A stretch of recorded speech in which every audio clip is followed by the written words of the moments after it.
Tuning out the politics to be happy in the United States. Hey, this is a response or just my reaction to a YouTuber I just discovered. His name's Johnny Motze, apparently from the UK.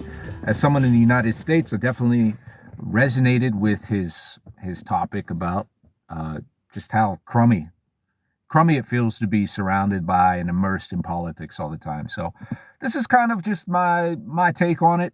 There are some things I'd push back on, but in general, I largely agree with what Johnny Motze was saying.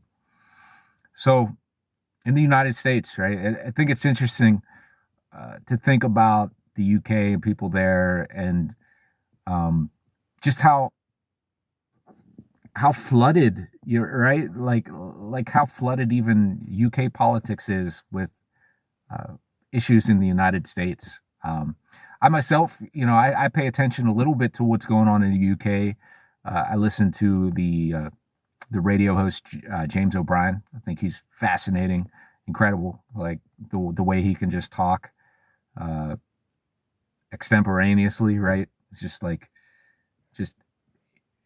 he can say and articulate in a few sentences what would take me like 20 minutes to write down. So it's just fascinating. I think it's interesting.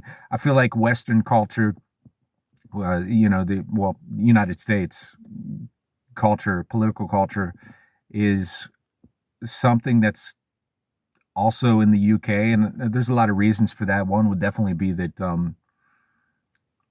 media moguls. There's literally like 4 or 5 gigantic corporations, a couple families that like run the media, and that would include like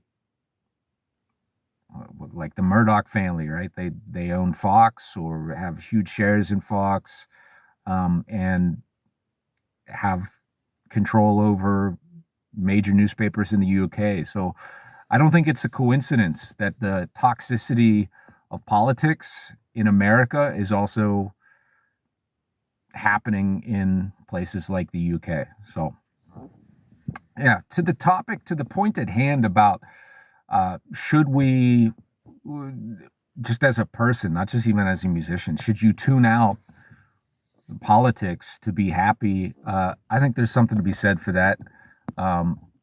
Although, it brings to mind like Ralph Nader's quote about, and yeah, if you're in the UK and you're not familiar with Ralph Nader, he's still alive. He's an icon on the left, right? For a multitude of reasons. He led like the consumer movement in America, or I should say like consumer protection movement in America.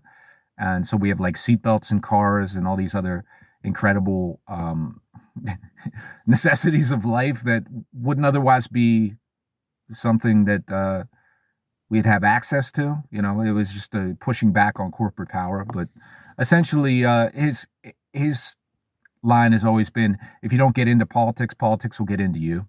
In other words, like, you'll lose a lot of your liberties, and you'll lose a lot of your power as a citizen.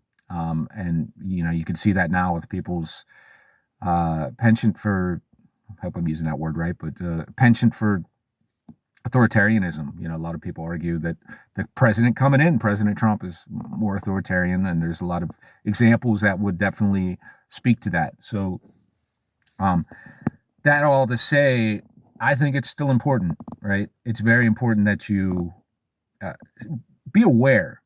I think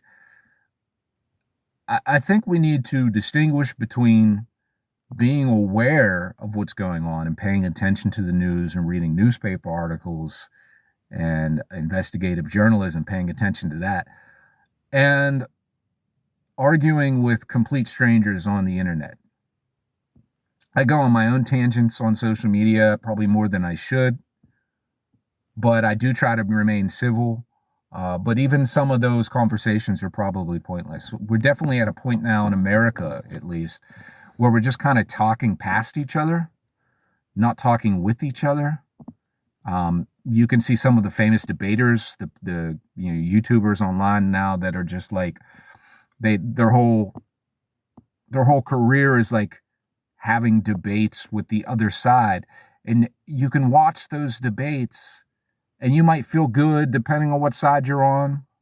But at the end of the day, there's never really any concessions, right? These people are not making a point and then the other side is like, oh, you fair point, you have a point there.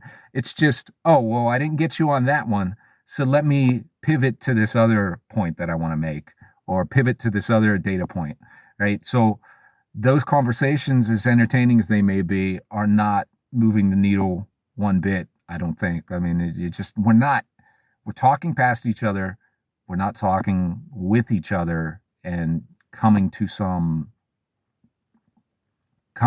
sort of agreement. And that's a huge problem in the United States. We don't have shared facts anymore. There's a lot of reasons for that. Namely, though, it's just our media landscape. We're just, there's silos, right? And there's been a lot of demonization of both government and academics and academia and information and propaganda, disinformation about what's a lie and what is not. And unfortunately, a lot of Americans have, in my view, been hoodwinked, but also just very accepting of that.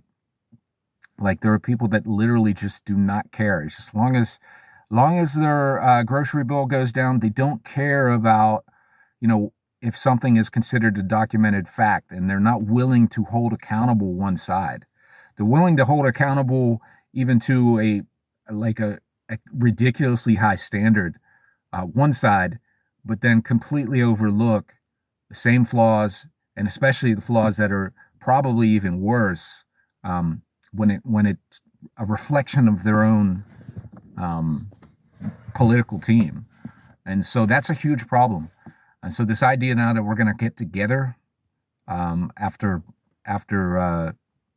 one part of America was demonized as preparing to destroy the country, we're going to get together with the incoming administration, and that agenda is just bizarre to me. But so the point of happiness, I would say, as a musician, I think the album that I put out a couple years ago, Worlds Apart, you could check that out. I feel like I was at a point where I wasn't paying attention. I mean, I was still, every day I pretty much watched this show called Washington Journal on C-SPAN. And, it's like an open forum show. It's moderators, and it's not built around like a cult of personality, but I pretty much watch that every day. But I feel like I was kind of tuning out from all the drama, and I wasn't arguing with people online. There was even parts where I wasn't even like online in social media that much. And I think my art and my music definitely benefited from that, and it shows. I'm at a point now where, like, I'm kind of in a bit of a slump just by my own standards, and there might be some symmetry, right? There might be a connection, a correlation at least, with that and like this recent election, and just the constant divide, and just the tension and both the preparation for what was going to happen, or what were the results, and then the after effect of it. That might have something to do with it. I think it's not completely the answer, but yeah, there is something to say about it. And I got to give Johnny Matza some props on at least acknowledging, like, yeah, you should still remain informed. But yeah, what is the point of these conversations at a pub or at a bar in the United States with your friends? Whether you agree with them or disagree with them, that's become a huge issue. Is people cannot,